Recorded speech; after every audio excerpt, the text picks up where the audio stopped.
We're going live, babe, in 4 seconds.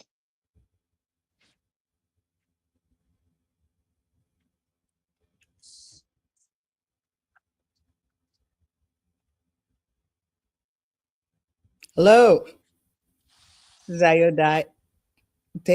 We're going to chop that out. We're going to start all over here. Hello. Hey, Ayodele. Yeah, it's that kind of day. I'm really excited. I'm at BAM House and I'm sitting on the set of Two Trains Running. Took us a minute to sort of get this straight so you could actually see the counter behind me.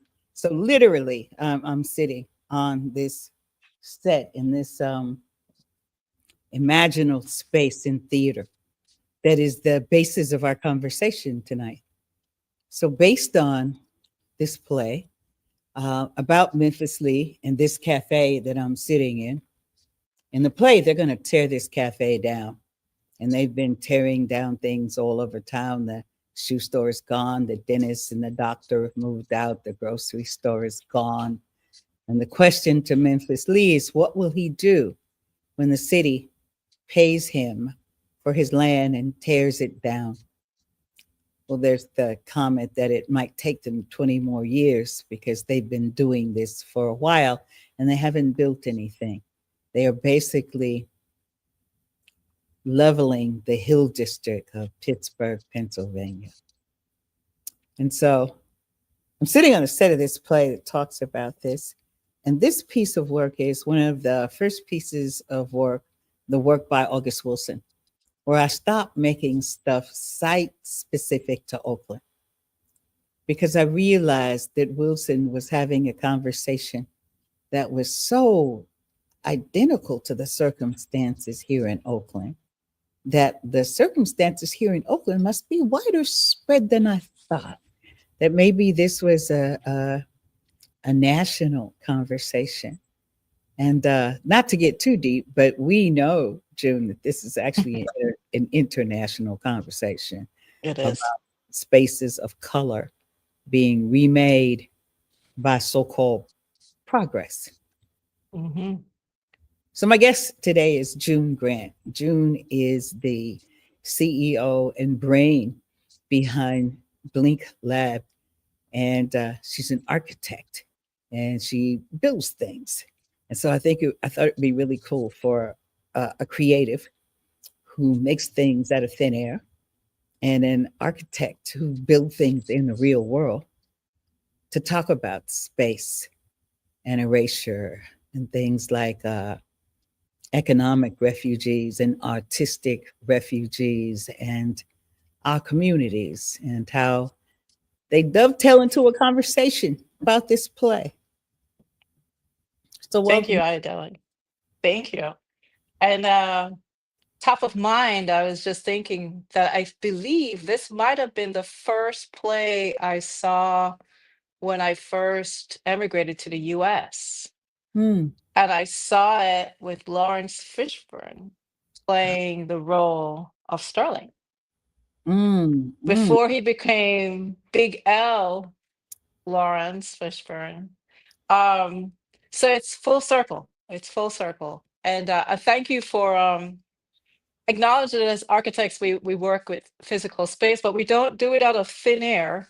We take your stories and we take mm, your stories to create form. And that's why it's so personal when we design is that we hear your stories.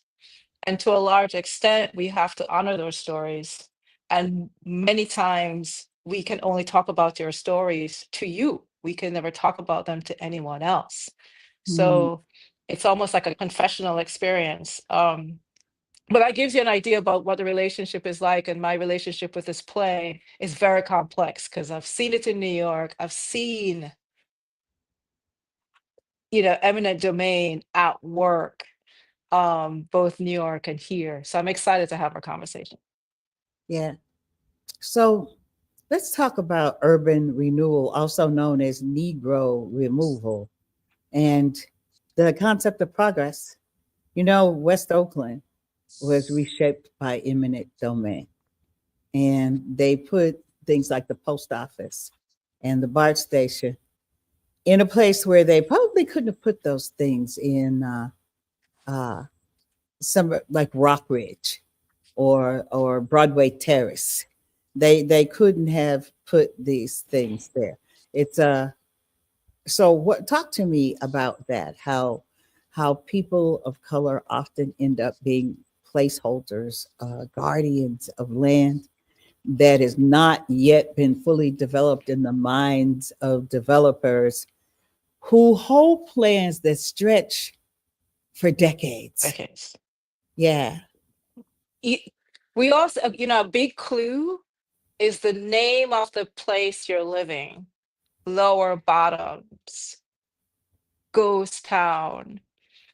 If you go back even further and look at the maps, and we love maps, I love maps, but what you will see is there were people who were parceled and placed in locations that were never intended to be for white. They were always industrial zones where anybody could, that's where you could live, that's where you're allowed to live because you couldn't rent anywhere else. And so you're caught in this zone of land that has always been for opportunity. We just call it opportunity zone now.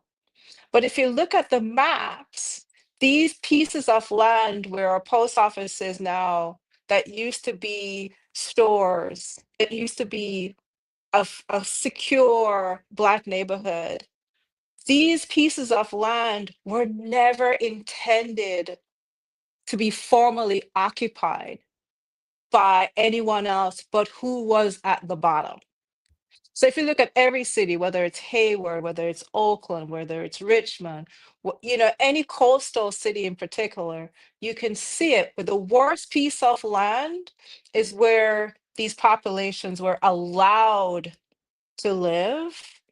And those are the same pieces of land that were zoned to not be 100% residential. If you notice, there's a mixed use, there's industry, there's rail yard, there's manufacturing, and you're right there with it. Well, it was always that way. It was never intended for you to have a secure piece of land because it was never zoned with the intent of you being able to hold on to it without making it like.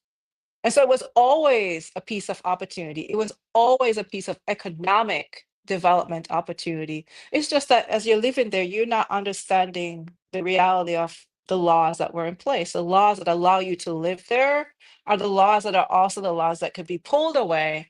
And then you become vulnerable to what new economic engine is they're thinking of pulling in.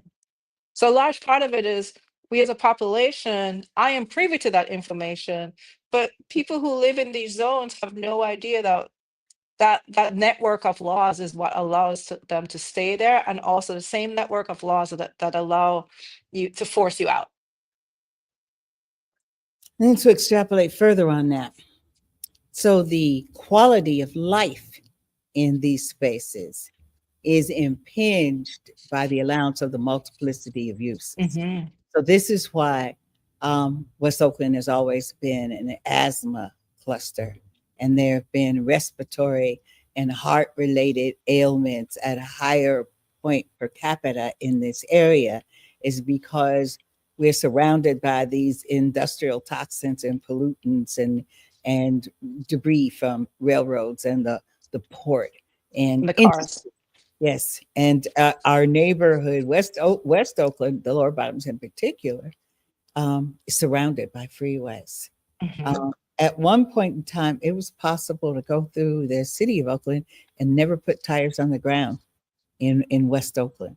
You could traverse from one side of Oakland to the other and never, ever have to drive through West Oakland.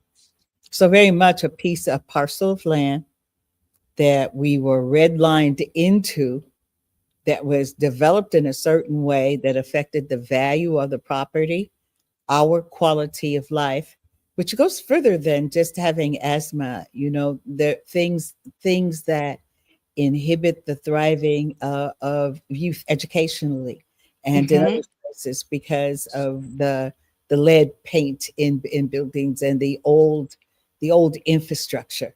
that doesn't get redone unless you go down and you break one of those clay pipes, and then all of a sudden you get something that's modern and intended for residential use. And then So, bring it forward to contemporary times, commercial kitchens. mm, So we tend to historic to force our minds that these are past uses, or at least our imaginations stop at the highways coming through. But no, the contemporary version of that are commercial kitchens where they are allowed to be placed in residential neighborhoods merely because those residential neighborhoods also have a mixed use component. And mhm, so we have neighborhoods right there on the border of Oakland and Emeryville where there's a cluster of commercial kitchens, and you can see almost 100 vents on the roofs, and people are living right there. mm, And this is the kind of, if you're unaware, because we talk a lot about, oh, I'm running a catering business, or we have these ghost kitchens, and we can go and rent space. But there's an environmental impact of all those kitchens, in addition mhm, to all the service vehicles that pick up and drop off. So we have to broaden our imagination to understand that while we in the past talked about the highway implications, we have new economic engines which are causing the same exact environmental impact, which is mhm, our commercial kitchens are doing the same thing, but mhm, now it's closer to home. mhm. And our air quality is now, again, one more time being attacked. And it's surprising how different populations can affect things. Ever since I can remember, if you were on the freeway, you would smell it at a certain point coming towards West Oakland. If you were in West Oakland, there was the smell of your grandmother making wine underneath the cabinet. That's how I related it. My grandma did used to make wine at home, and that yeast, that fermenting smell. West Oakland was known for that fermenting smell. It was Red Star yeast, and it severely impacted the health outcomes down Yeah. there. And for years, for decades, we lived with it. I know exactly when Red Star yeast went away. It was when a different population, after Miss Margaret and people like environmental indicators had advocated for decades. It was when the tide turned in population, when West Oakland uh, became a pocket of sometimes $1 million homes, that all of a sudden there was a way to deal with Red Star yeast, and it was finally shut down. Hmm. So when a different population moved in that could lobby for, and perhaps in the estimation of the people to whom they were lobbying, Two. were worthy of clean air, then we get rid of Red Star yeast. So you think about outcomes that are baked into certain populations that happened before. You're living in a neighborhood that's had a plan in place since before you were born. Hmm. It's a 50-year plan, a 100-year plan. We often hear that mainstream plans in large chunks. Well, as an architect, can you tap into and tell us, share with us, when someone looks at like a certain region of California or a certain region of the United States, and Hmm. they decide that over a period of time they are going to develop this type of infrastructure in that place for these set of people. Can you speak to us about how that type of planning sort of bumps up against people who hop up because they hear about a development somewhere, and now they're going to go argue against that development? Too Not, late. yeah, there's Too this. late. Too Yes, late. talk to me. So, yes, this is such an important thing for the population to be aware of. And thank you for asking about it. So we just finished, I believe we're concluding the general plan, which is the entire city, which is where, and I really give kudos to Bill Gilchrist attempting to get everyone's voice into this general plan because it's a 20-year plan. And being at the table, we always talk about not being at the table. And we always talk about, well, go to the table and bring your own chair. But many times you are even not aware that there's a table being There's a set. table. Yes. So when the general plan, which we were operating as a city illegally for a long time without a general plan in place, Bill's job was to get a general plan done. It was just released. If you didn't put your voice forward while they were in the process of gathering input, you're kind of like, I wouldn't say the door is shut, but it's definitely going to be a harder push going forward now that the plan is in place. Um, and he can always explain when it becomes a legal document. But the document's here, it's been released, it was issued out to the public last week. What I find interesting, I want everyone to be aware of, is my favorite page is page 16.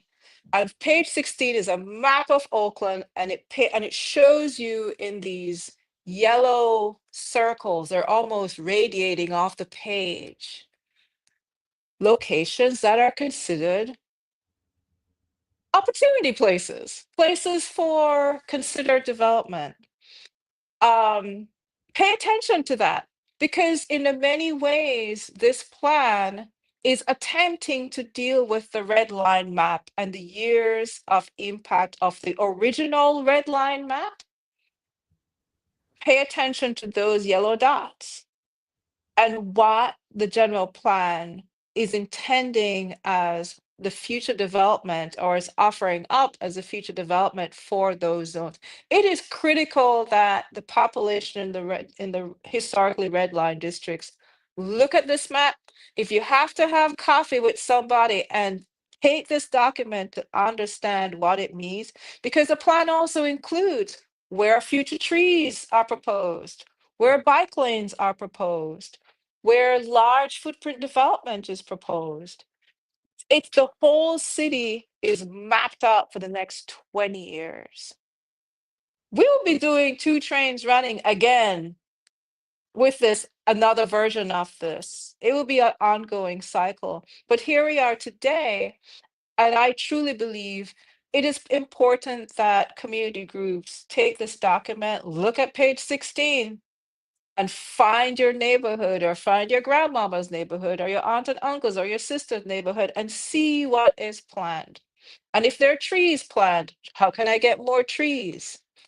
What can you do to make the plan reflect your desires? You got to take that plan, call Bill, call the plan department, let them know that the community wants to have impact going forward, and that they understand the document is here, but that doesn't mean the document as it's written is what will happen. You still have an opportunity to say, hey, I'd like this tweaked. I'd like more trees here. I like the bus lane another place. You do have an opportunity to bring your voice forward. It is crucial that those who intend to continue to make home in the lower bottoms, that they pay attention to greening. Hmm. There are heat islands coming if they are not mitigated by additional greening. And it is just, I wrote the forward for the urban forest plan for the city of Oakland. So I'm really familiar with some of that research and how specific it is to former red line spaces. If you lay a map over Oakland and you look at the formerly red line spaces and you lay it over a map of the spaces that have the least greening, they line up. Oh, we Again, did that. these opportunity Yes. zones. But you say, when you say opportunity zones, it's, I love words, they swing both ways. Oh, So yes, they do. it's an opportunity for us to be futuristic in our thoughts about what we need. I find it very frustrating as an advocate. I often say that we're in the wrong conversations. I get very upset. I'm in a room and people have showed up to help, and so you don't want to shoo them away. But you're really aware that they're arguing about what color to paint the building. And in the basement, there's a meeting going on that's selling. the building while you're upstairs arguing about what color to paint it. So, this idea of when you cut into the line of ideas in order to be effective. An example, the West Oakland specific plan, about 500 pages, and I begged people to read it. How do we not have 7th Street? Historic 7th Street is a part of the Black Arts Movement District. How does that happen? And what's the plan then for historic 7th Street around the BART station there? Because you know that's high value property. And if it's not high value property now, it will continue to be. So we have a Black developer who is building a development over there. But just as an advocate for and someone who's trying to animate the Black Arts District, I am terribly interested in how we don't have 7th Street and what it's going to take for us to go back and lobby and say that, nah, 7th Street goes with this too. Because what it does when you don't include 7th Street, the Black Arts District, you cut off those opportunities that swing both ways. Now, so there's the idea of proximity, and we won't let it go in narrative. And so what you hold on to in narrative, you know, and we have to look forward to the work of people like East Bay Prec, the work that Noni's done down there, where they're staking out places. But that whole area needs to be reclaimed. I'm super interested It's in Lincoln Beard. yeah, what I the and there's another piece. There absolutely is a requirement that all these various special interest nonprofit groups come together under a singular head to map out what you'd like in a document, map out to make sure that the land, because this is all about land, Mhm, map out what you would like to see and hold it up so it can be accepted by the city, that it can be implemented by the city and be brought to the developer as a requirement for approval. Um, but the thing, I want to add another point, because we started talking about the post office being, pretty much dropped into the community. I want to put that flag out there. We're not mailing anymore. We're not using the post office as much as we used to. I want to point out that the post office used to have at least 8 post box outside. It's now down to one. We are no longer doing mail with stamps. So that post office is gonna go pretty soon. So we need to start talking about what do we want on that piece of land. We mhm, can talk about what current developers are looking at, but we also need to look at, wait a minute, what are our current patterns? And our current patterns is we are very digital. We are using social media. We're using email. We are not at the post office. In fact, the post office is delivering our orders from Amazon. So, what's going to happen with that building and what do we want? We need to start talking about that so that we put that forward to the city and be ahead of the game, mhm. because that's definitely going to happen. It's an Again, absolute. It's an absolute that opportunity. that post office is going. So we better have an idea about what we want. My preference is that there's a performing arts center there, because we don't have one for West Oakland. And a standalone performing arts center, not Mhm, one that's embedded within a mhm, development, mhm. so that we anchor West Oakland in a way that makes it a civic center one more time. Yes. In my opinion, it's not possible to create a civic center by having amenities built into the ground floor of a residential building or a commercial building. We do still need buildings that are symbols of something other than commerce, Mhm. that reflect back our value about culture and art and community. And those kinds of buildings do not belong embedded inside of some other use, in my opinion. Our Love that. churches historically have been independent buildings. Mhm, Our communal gathering, whether it's a roundhouse, it doesn't matter what culture you're from, those buildings are spaces where we gather as groups are never embedded inside of another building which has another use. They're always their own particular structure, and they're valued by whatever cultural group you're from. And so I don't want anyone to ever buy into the idea that our performing arts center should be embedded in someone else's building. It needs to be a standalone building that recognizes West Oakland's history and the value that that particular port of entry played in the development of Oakland. It is time to understand how this city was developed over time, and we need to start anchoring those locations. Talk to me about where downtown Oakland is. Is downtown Oakland in West Oakland? What map are you talking about? Which map are we looking at? So we're talking about again erasure and Oakland's history as a sundown town, and the fact Mhm. that in the lower bottoms, the street of demarcation was what used to be Grove Street, and what's now called Martin Luther King Where Way. my office is. I find that very interesting. If you look at the use of streets and the history of streets named Martin Luther King across the United States, it tells a really interesting story. So, what is now called Martin Luther King Way was once the line of demarcation, Fishing. the line that you could not cross over after dark unless you could literally prove that you had some sort of business downtown Oakland with some reputable white person. You were subject to be talked to by the police. And if that wasn't what was coming out of your mouth, then the next thing could be you rudely being ushered back across the line of demarcation, or you spending the night in jail and having to pay some sort of fee to get your behind out of jail the next day, being a public nuisance or whatever it was. So the idea that this is downtown where I'm sitting now is the seat of commerce in the city, but it marked itself away from this red lined area to make itself special, although it is clearly in West Oakland.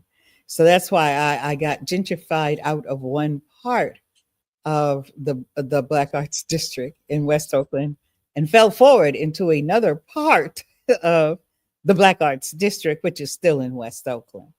So naming things. Tell me about the naming of things like Brooklyn Basin and you mentioned Ghost Town, which I was told my hood lore says it's actually called Ghost Town because of some gang wars that happened and the number of people that actually died down there. So like you have a community, and then you have Mhm. people who sort of babysit the turf and carry the legend of the turf forward. And at some point in time, most of the people in the narrative were dead. It was a ghost town. And then I've also heard it had to do with some sort of land disturbance where there ended up with a lot of spaces being vacant. And so then they named it Ghost Town. Talk to me about the power to name places. And you touched Marketing. on it before, you know. Yeah, there, I love learning about, I get tickled by the name of spaces that are occupied by Black folks. And mainly because, okay, backing up, I'm originally from Jamaica, just in case there are viewers who are unaware that they're hearing an accent. Born and raised, didn't get here until I was 21. But one of the things I loved about Jamaica was the odd names that towns would have. And there's like music to my ear. I have a special feeling for any kind of symbolic names that seem to refer to something that I can't see. So Dog Town, Ghost Town, Pig Town, Lower Bottoms, all of these terms indicate that something else happened in the past that I'm only being privy to through the name. That one thing that continues forward is the name of that land. And that's the colloquial name. It may not be the official name on as we say government maps, but that's what the community calls it. And I find those names to be fascinating. I also find it interesting that the American English is is fungible.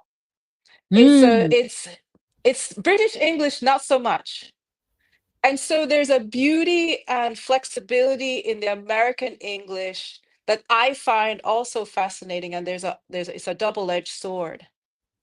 So American English, we tend to shorten, truncate, name things in a way that will appeal emotionally to a group. And I heard that ghost town was a term that was created by the new population, not the older population. So there are Ghost Town sections go in back. West Oakland, if you mention ghost towns, you're likely to enter into a fight because they'll tell you that's not what our region, our district is named. That's not true though. Ghost Town go back.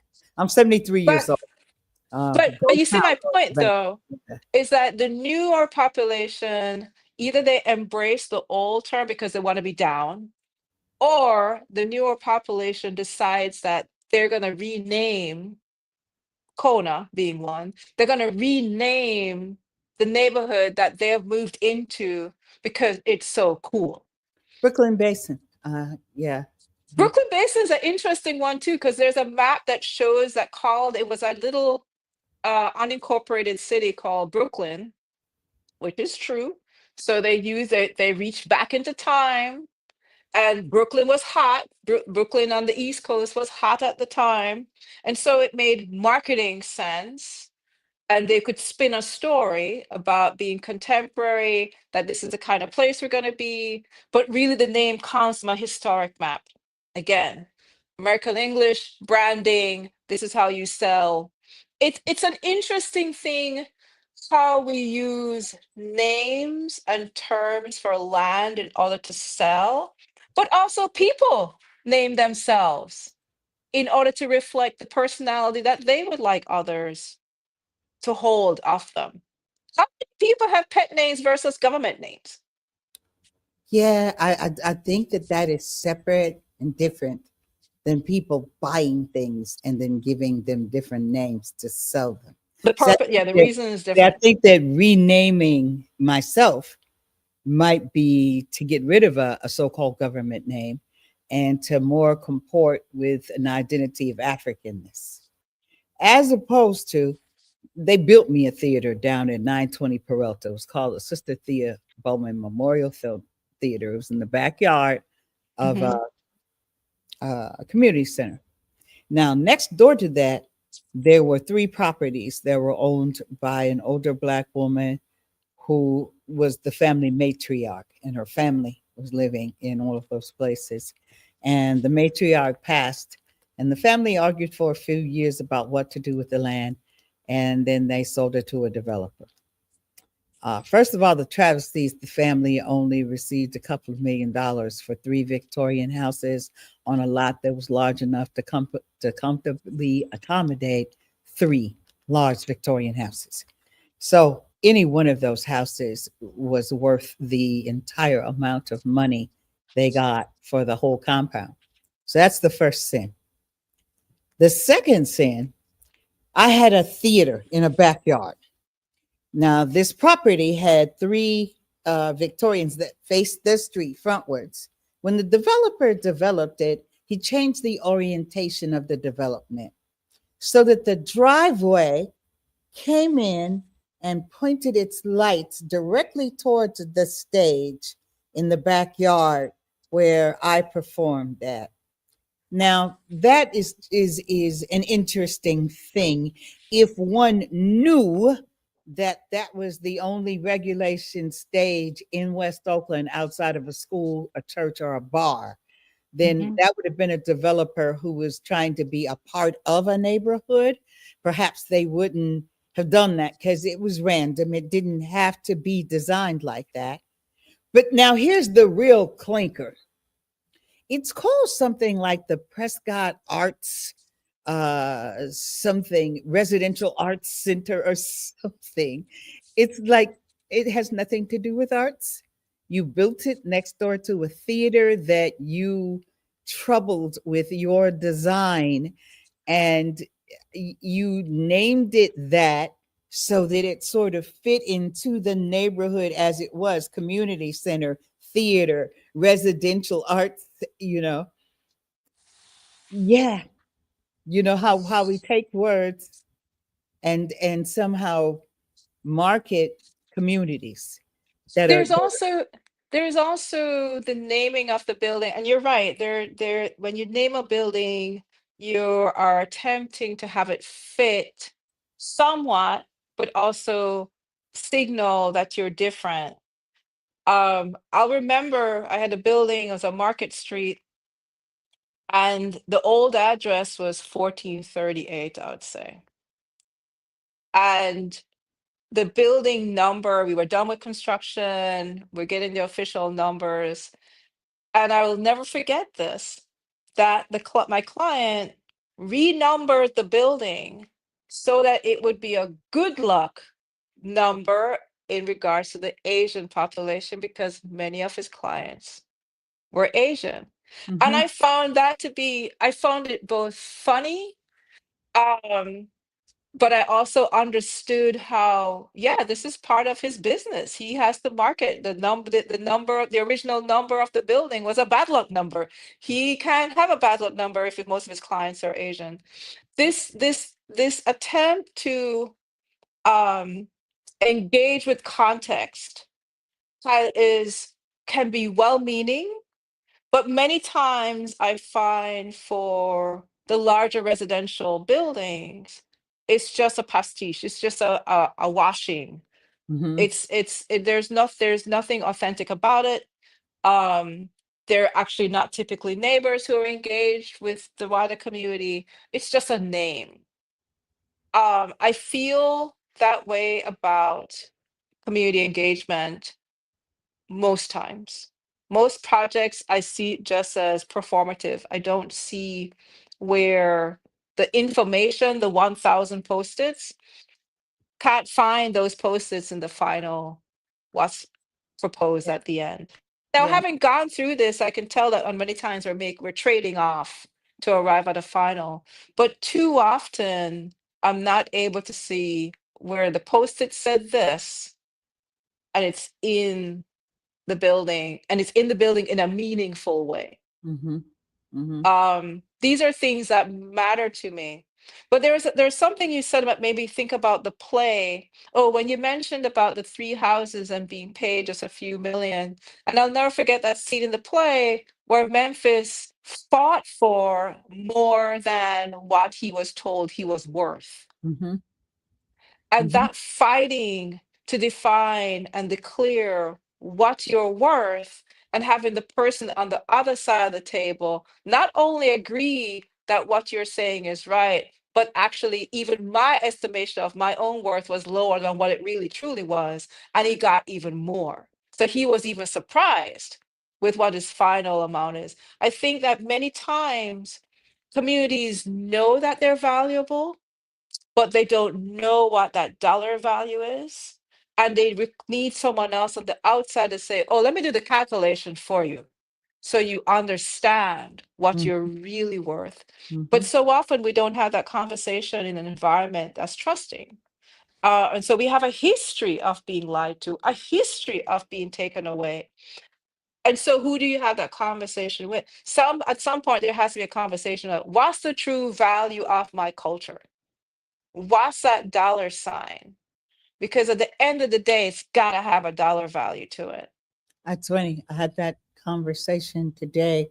I am in uh, a newly formed collective that just officially turned into a collective today. The paperwork got done to, and we had this beautiful moment of reflection on all of the work that we had done to get to that point.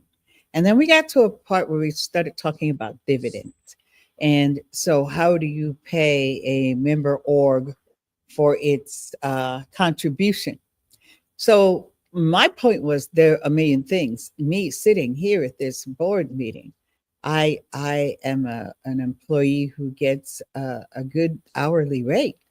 And so my company just invested that hourly rate in this. That's a part of its Mhm. participation. When I don't show up and I send a staff member, My staff gets a living wage.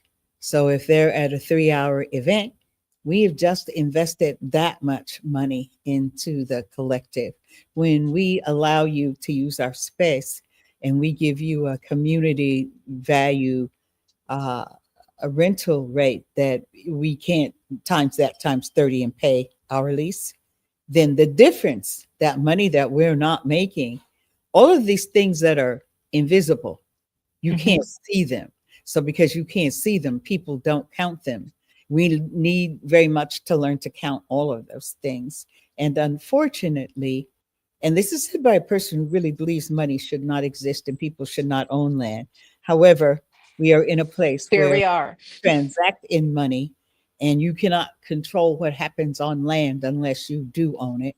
So for the moment, we are in these exchanges, but we have not been taught to evaluate ourselves. We have been taught to do free work. We have been taught to actually undervalue one another in work, you know. Um, for me to take you someplace and use your expertise and not acknowledge that you are now taking away time from your own enterprise. That is how you make your living. All of these Hmm. things are invisible, but unfortunately, inside the system in which we operate, they're all trackable to a dollar and cents amount. And until we transform out of this paradigm, we have to at least be aware of and acknowledge them. We can't always honor them because we set in a because it's hard not to be in this paradigm when you're trying to move to a new paradigm and the other paradigm is not fully fleshed out. So, Another way of looking at it, though. How about if we truly respected the other person, we would ask, or at least say, I know you could be working on your project now, but I respect your time. What is the best way, or what are the alternative ways for us to engage so that we create our own understanding and we verbally and face to face acknowledge that I see you and I'm asking you to help me. And this has nothing to do with capitalism. This is about respect for another person. Because the one thing we cannot create is time. say, And so, if we respect that we cannot create time, then we have to respect the time that we spend together because we can't duplicate it. So, to just say, you know, I appreciate you. I want to be able to show my appreciation. I want to start that by having a conversation about how can I would like to go this direction, but I also would like you along the way. How would you like to be a part of this? What makes sense for you to be a part of this? And then come up with your own balance sheet, your own way of transacting. Because what I find is there are a lot of orgs coming together, but rarely do I see an acknowledgement that what we're doing is coming together and it takes time. And if we're in one place, we are not earning unless you have someone else on the side doing the work that you're supposed to be doing. So we have to learn to acknowledge that time cannot be recreated. And so we should respect each other when we see each other when we ask for someone's time. And many times I don't see that reflection. I agree very much with that. I think we're talking on two tracks here. There's the exchange between contemporaries like myself and you, but Mhm. there is also where we intermingle with the larger world and where we are talking in dollars and cents, and that is Correct. the language. And in these spaces, we have to be careful not to let labor remain invisible. The words Correct. free and work should not be in the same sentence. You know, Mm-mm. if it's offered for free, it's something else. It's love, it's tending, it's mentorship. It cannot be work and be free. We are out of the cotton. And then the other thing, too, is how we spend this precious time. I Mhm. entirely agree with you. You can lose and make fortunes You spend time and time is gone, and each second is unique. It's- So, what do we build, and how do we spend our time? You know, how do we we? go to plays, you know. No, So I'm serious. I'm that's a perfect serious. segue. I No, no, no. need for you to come and play sometimes so that you Absolutely. remember how to imagine. I need for people to come down to see two trains running, because then when they do, this conversation they're watching now is going to explode for them in so many ways, because It's there's so much that we're talking about that runs through the play. The idea that people don't really often change their minds. What people really change is their hearts. Mhm. So I need for people to come and sit down in the dark next to strangers and see something that might move their heart space, so they can come back when the lights are on and see live reality in a different way. And I really value conversation. I wish I all of my work usually comes with talkbacks. One of the reasons we're here talking today is Wilson is long work, Good. and it doesn't allow for talkbacks at the end. And so in wrapping, Jude, I so value your time and how rich this was.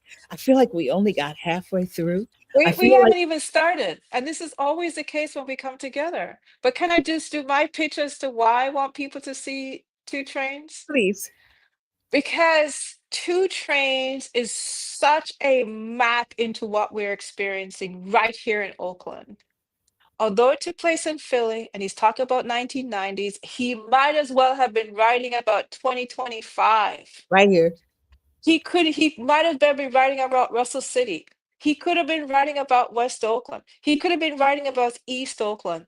All these topics about someone owning a piece of land and someone receiving a letter that the government would like to take your land and they're going to only offer you X. This is happening today. How do you make that decision? Why is this cyclical? I think this is such a critical play for individuals to come and see, because they'll also understand the various perspectives, not just of the person who owns a cafe. Don't forget, there's a character in the play who was just out of jail, who is trying to remake his life. And we have a large rehoming population right here in Oakland. This play touches on so many things that we're going through in contemporary times right here in Oakland. It has to be seen. It just, and what I also love about it is young writers. This is an opportunity for them to see a play where the characters, even the character that says the least amount of lines, has to stay in character for the entire play. How do you write that? How do you write that in the script? How do you imagine that character? Young writers need to see this play. This for me is an absolute must. It should be on the curriculum as far as I'm concerned. It is stellar theater by the master August Wilson.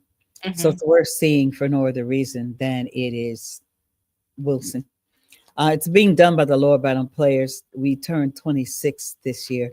We've done the entire cycle, and this is our second time here. We know this work. We're gonna make it real special to you and real. You're gonna feel the Oakland in it as we talk about Pittsburgh, Pennsylvania. It is so much information about us and land use and historical and current obstructions to thriving. Um, so I invite you to come and see this work. I invite you to come and see it more than once. In June, I Mhm. invite you, if we can find time and you are willing, to sit down again before the run is over with, to perhaps have a part two of this I would love conversation. it. Yeah. I would love it. So everybody that's watching, look out for part two. There is going to be a part two. You can just mark this as part one of August Wilson's Two Trains and the intersection of now, a conversation between myself, Ayodele and Nzinga, and June Grant from Blink Lab. June, thank you so much for Oh, coming. you're so welcome. And I will be there opening night. All right. again. I am looking for you. Tomorrow is opening night, and we'll be running through the 31st of August. There are 4 shows a weekend, a Friday at 7 and a Saturday at 7. Matinee at 2 on Saturday and a matinee at 2 on Sunday. Come on down. And don't let the price of a ticket be a deterrent. If you really want to see the work, come down and holler at me. We'll work it out some kind of way. So thank you again, June. Thank you, And Ayodele. we're going to wrap up. And I don't know what you're going to do this evening, June, but I'm about to do a pickup rehearsal so that we'll be all nice and shiny for everybody tomorrow. I'm gonna So, relax with a glass of wine. ah, go for it. Go for it. All right. Thank you again. Bye Good bye. night.